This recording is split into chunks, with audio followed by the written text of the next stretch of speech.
There's always one. There's always one that is just late to class and hasn't heard the explanation yet and still thinks that what they're saying is correct when it's completely and utterly wrong. Let me explain something to you, because all of you seem to think that Carney is not the current Prime Minister of Canada when he is. He holds that title. See, what happened is the previous Prime Minister of Canada, Justin Trudeau, resigned, okay? And because he said he was going to resign, that meant that the Liberals needed to find a new party leader, okay? Because Trudeau was the leader of the Liberal Party. Okay, so they have an election. Liberal Party members all voted, including me. I am a card-carrying Liberal Party member. We all voted, and Mark Carney won, which means that he was the new leader of the Liberal Party. Now, since the last election we had, the Liberals won, that means that the Liberal Party is still in power. Thus, the leader that they voted in becomes the new Prime Minister. Justin Trudeau went to the Governor General, resigned officially as Prime Minister of Canada, and then Mark Carney was then sworn in. That's how our parliamentary system works. Now, yes, he does not have a seat. He does not need to have a seat. It does prevent him from doing things like debating on the floor, but as a Prime Minister, you do not need to have a seat in order to be Prime Minister. You just have to be the elected leader of the party that is currently in power, okay?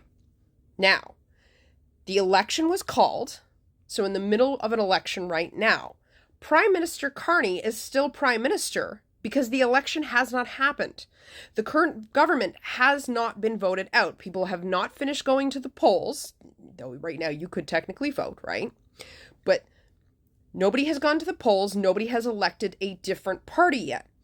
So until that happens, and then a new Prime Minister is elected and then sworn in, Carney is still Prime Minister. And I know that's very complicated for you to understand. I hope I explained it to you on a level that you can understand. I know there's a lot of misinformation going around. You end up on Rebel News, you listen to that Mario guy, you go to Canadian Proud, and they're telling you a bunch of lies that, Carney's not an officially elected Prime Minister, blah, blah, blah. But he is. Because Canadians elected Liberals in the last election. Trudeau resigned. Liberal members elected Carney to be the leader of the Liberal Party, and thus because the Liberals are the current governing party, Carney becomes Prime Minister. That's how it works. We don't elect a Prime Minister in Canada. That's what they do in the United States. I know it's very confusing. We get inundated with a lot of U.S. media. People call things, they don't understand that it's a swearing in. They call it an inauguration. I know it's very confusing. But we do not elect a Prime Minister in Canada. A Prime Minister position is just given to the leader of the party that is elected by the people. Okay?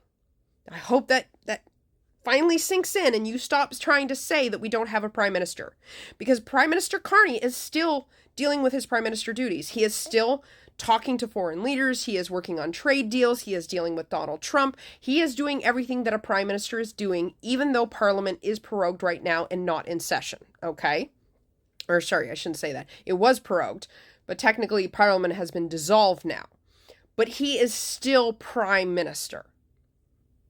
Nothing you say will change the fact that he is Prime Minister until we have that election and see who the new government is, okay? Whether it's the NDP, the Liberals, but he is still Prime Minister until a new Parliament is formed, and then by the Governor General, and then Carney gives up that position, okay?